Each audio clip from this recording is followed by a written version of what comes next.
Jobs in the coal industry is central as the key issue for voters in the Upper Hunter by-election. The Nationals hold the seat of the Upper Hunter on a 2.6% margin ahead of tomorrow's vote. Labor is considered a chance, while One Nation and the Shooters, Fishers and Farmers are also running candidates.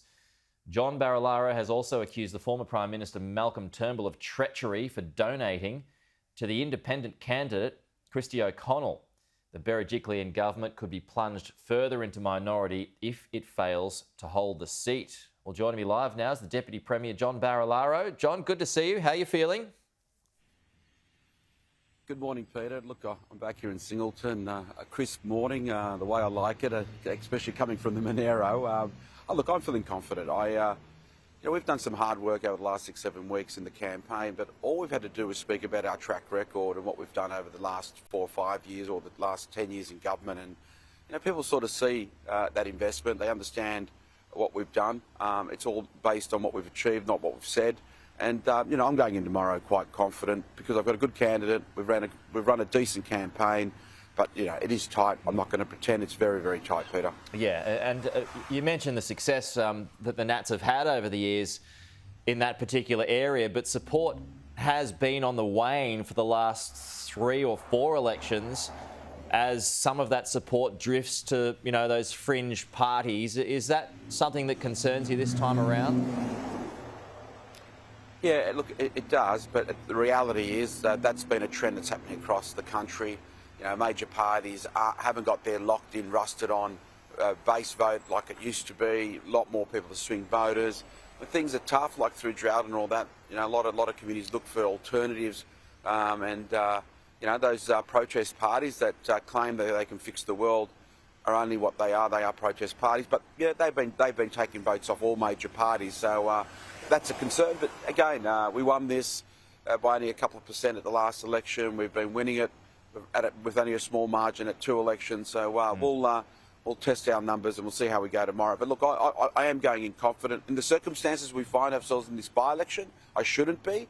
But, credit to the people here in the Upper Hunter that they're getting through the spin, recognising the work we've done and, of course, the management of the government over COVID and rebuilding the economy. If the Nats don't win, though, John, how much will this affect your ability to govern? Yeah, look, it's clear. We need the seat to stay majority government, and everyone knows whenever governments go into minority governments, we saw it with the Gillard government, we've seen it former or past state governments. It makes it very, very difficult to govern because a lot of those crossbench members who may be protest party members or independents will start negotiating outcomes that are best suited for their electorates or for their cause, and that could have greater ramifications. And at a time when we're still dealing with COVID, the vaccine rollout and rebuilding the economy so people's jobs are secure, this isn't the time to change a jockey mid-race. And the advantage that people of the Upper Hunter have is we're only 18 months out from the next state election, and you get to have a go back in the Nats again. If we don't do a good job over the 18 months, you get a chance to whack us then. How helpful has the likes of Malcolm Turnbull or even Matt Keane been? Look, Matt's been very helpful, mate. He's gone into, witness protection and, he's kept it tight and focused and disciplined. But Malcolm, unfortunately, Malcolm is Malcolm. He started the campaign shooting from the hip. He's finishing the campaign doing the same. He's making it personal. He's attacking me. Look, it was revealed yesterday, no doubt about in the press that he's now donating to the independent Kirsty O'Connell.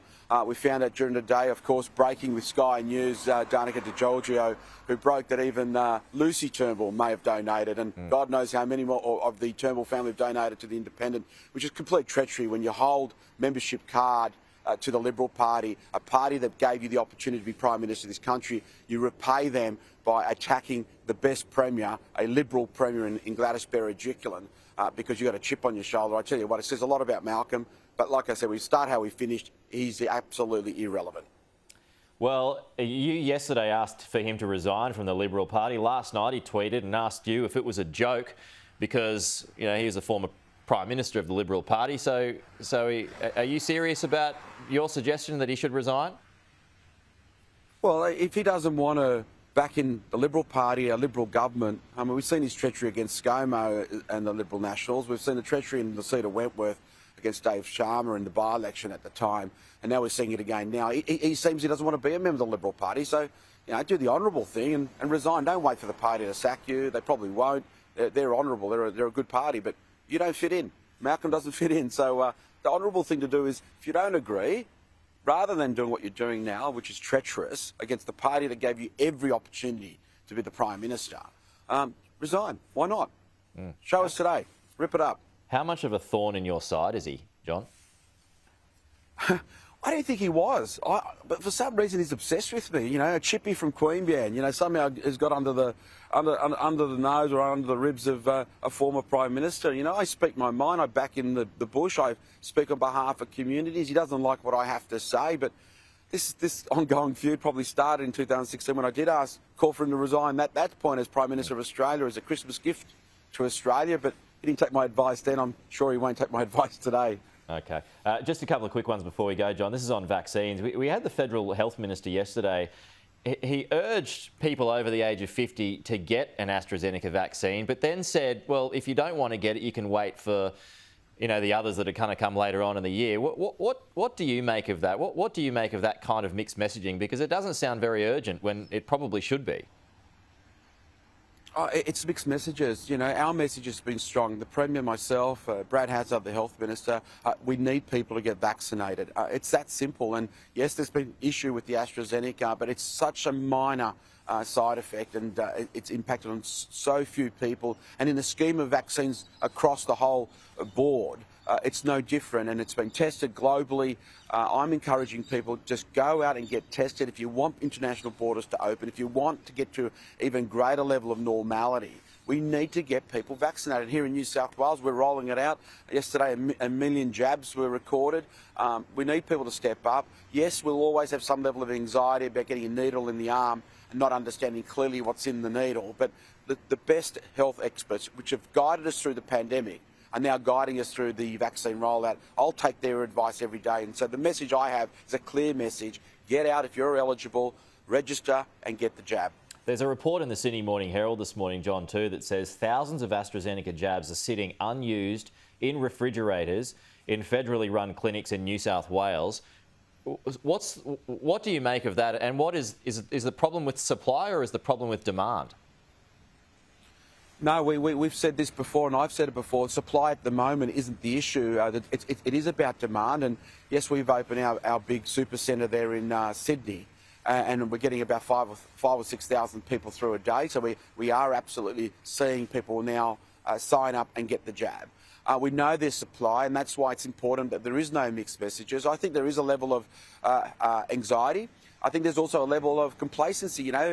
We haven't had COVID for a while. We've managed it well. Maybe we're paying for our own success. That people are going, well, I might just wait because there is no COVID in the community. There's no community transmission, so I'll take the risk. But that's actually not what we want. So it's clear that we've got supplies. Why not get registered, get the jab, and let's exhaust those supplies while they're available. And the more that we get that get vaccinated in this country, the closer we get back to normal. Okay, John Barilaro, the Deputy Premier of New South Wales, thanks for your time. Talk to you again soon.